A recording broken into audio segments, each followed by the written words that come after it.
Hey everyone, welcome or welcome back. I'm going to jump right into the introduction to the mindfulness unit. I'm not going to time myself and try and make it under 5 minutes. I've tried a few different times and I just don't feel like I'm doing it justice. So for the intro to the mindfulness unit, I will go over the 5 minutes. Okay, but I'm going to jump right in so we can keep it as efficient as possible. All right. So, uh, in DBT, there are 4 skills units, just a reminder. So mindfulness, distress tolerance, emotion regulation, and interpersonal effectiveness. And mindfulness is the foundational unit. We always start with mindfulness. So if whenever someone joins a DBT group, that's when we add them. And so basically we put the mindfulness unit in between all of the other units, so it's repeated, meaning so if you were to join a DBT group, you would do mindfulness, you would learn the mindfulness skills, and then you might then you might go into the distress tolerance unit, and then you would review mindfulness.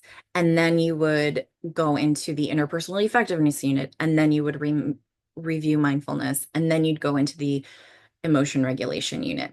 So the reason we do that is because mindfulness is so incredibly important.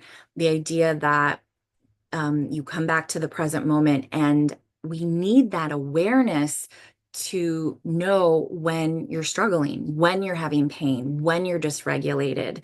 And then so turning towards yourself when you're struggling, and then you get to choose what skill to use. So that's why we want everyone to learn mindfulness first and foremost, um, in order to help access all the other skills. Okay, so the goals of this unit are, first of all, to reduce suffering. Um, when we talk about the word suffering, there is a difference between pain and suffering. The first time I heard this formula, it was from Dr. Kristen Neff in her self-compassion book. And it was pain times resistance or non-acceptance equals suffering. Okay, so the idea is that pain, what we choose to do with pain, it's going to show up in life. Well, there's ups and there's downs. And when the pain shows up, how we respond, if we're resisting it, that shows up in all different ways. So, you're, I, in denial, or you're numbing yourself out, or you're engaging in target behaviors. So all the different ways that we resist pain tends to exacerbate it and make it worse. And then we get suffering. So we can control whether or not we experience pain in life, because pain is normal. But the good news is that you can choose how much you're going to suffer, and mindfulness can help you to suffer less. So as you can see, mindfulness helps to reduce suffering by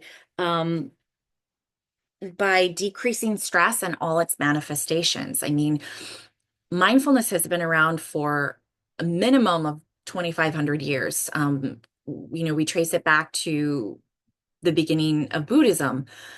And fortunately, we also now have 30 plus years of research showing that mindfulness, a regular mindfulness practice, can help with sleep, help with tension headaches, help decrease anxiety, depression, help with symptoms of ADHD, help with physical pain, et cetera, et cetera. So it's really, really helpful. The next goal is to increase happiness. Uh, this makes me think of one of the quotes in a John Kabat-Zinn, one of his books, Full Catastrophe Living. He writes, "We only have moments to live." And you could take that a couple different ways. That life is short. And another way to think of it is it's our job to try and live in the present moment. So the past is gone, and the future isn't here yet. So it's our job to be here now, as Ram Dass would say, um, be in the present moment. Um, and it when you think about the things that are most important to you, it's really easy to be distracted in today's world. I mean, our phones are wonderful in a lot of different ways. They make our lives more convenient, and they also distract us. So when you think about when you're with a loved one, or when you're with your pet, or when you're doing something, engaging in an activity that you really love, a hobby, um, it's if you can be with that person, or be with that animal, or be with that activity, that's going to enrich your life, instead of having your attention darting back and forth between that thing that you really love and value and whatever is distracting you, right? So the truth, and I'll talk about this probably a little bit more when we talk about the one mindful skill, but the truth is that we actually cannot multitask. We can get really good at switching from thing to thing to thing, our attention going to this thing to that to thing to that. And we can do that really fast, but we can't actually be focusing on two things at once. So, also, I just want to say this isn't about perfectionism, meaning no one is mindful all the time. The goal is not to empty your mind of thoughts completely. The goal is just to notice when your mind has wandered, and then to bring it back. Okay, so sometimes I've heard people use the analogy of our mind is like a toddler or a puppy. It just naturally kind of wanders off and into the future, into the past, and we don't have to get angry at ourselves or at our mind for doing that, because that's what it's designed to do. It scans our environment. It's trying to keep us safe. You wouldn't get mad at a toddler for wandering off, or a puppy for wandering off. So there's no need to judge ourselves when our mind does that, but to notice when it happens, that's the practice. That's mindfulness. You notice, oh, my mind has wandered. Come on back, mind, come back to the present. Okay. So the third goal is to increase control of your mind. And when we talk about suffering, I would say, as a mental health therapist, and as a human being, I know that the number one cause of suffering in the world is our thoughts, because we're worried about things we can't control, and our mind is all over the place. And so the more you can practice being in the present moment, um, the the easier things are going to be for you. If you want to learn more about this, there's a Buddhist technique or a practice called the Lojong slogans, Lojong slogans, and they're basically teachings for training the mind. Okay. The last goal is to experience reality as it is. So uh, the thing I love about DBT mindfulness skills is DBT makes it very concrete. There are 7 mindfulness skills, and it makes mindfulness, which is a pretty abstract concept. It can be. It tries to make it as concrete as you can get. And you can also go as deep as you want with it. So sometimes it gets philosophical, and even spiritual. Uh, so as you could see, examples here are we, when we're more mindful, we can experience more of a connection to the universe. So this is like common humanity, the idea that we're all connected to each other. And just like me, everyone else wants to be happy and healthy and feel loved and feel seen and feel connected. It also can increase our sense of the fact that we are essentially good.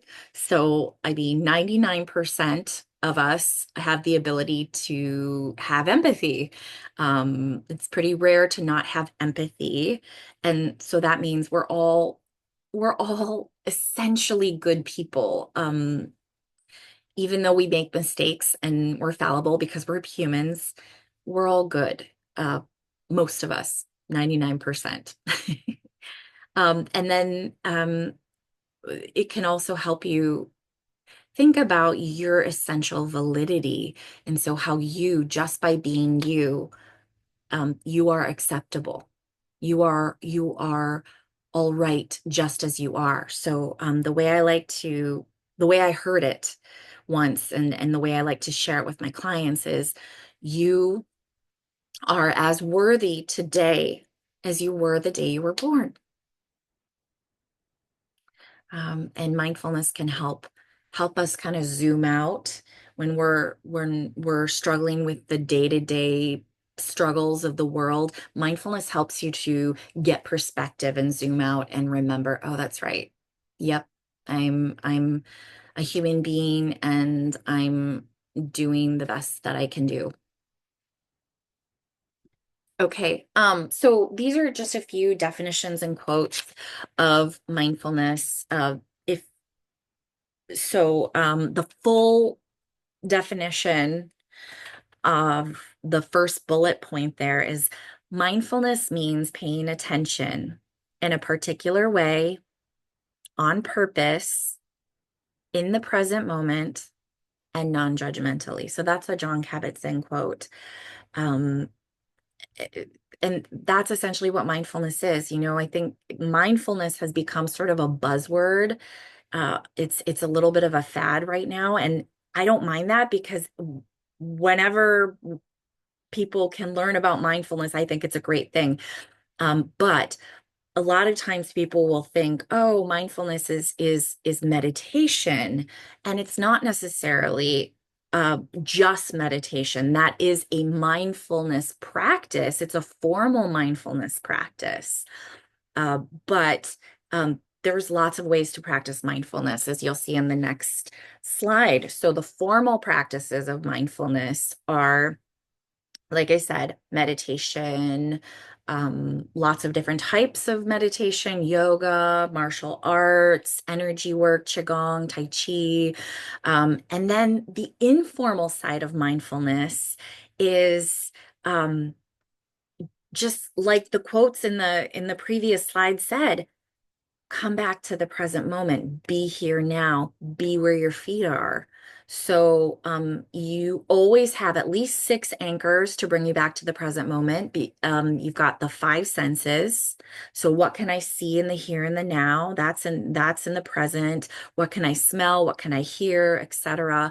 And then the 6th one is the breath. And you'll find that mindfulness uh, practices oftentimes involve the breath, because the breath is always with us and it's always in the present moment. So it's a great anchor for the here and the now.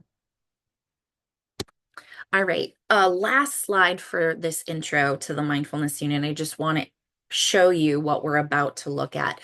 This is the whole mindfulness unit in DBT. So there's 7 mindfulness skills. I'm going to go over Wise Mind next, and then there's the 3 what skills, which we call them what skills because they're what do you do when you practice mindfulness? You observe, you describe, and you participate. And then the 3 green skills: non-judgmental stance, one mindful, and effectiveness. Those are the how skills. So how do you observe, describe, and participate? You do it non-judgmentally, one mindfully, and effectively. So I'll stop sharing here in order to say goodbye. That's it. If you have any questions, feel free to leave a comment. I'll do my best to respond, and I will see you hopefully in the next video. Thank you. Bye.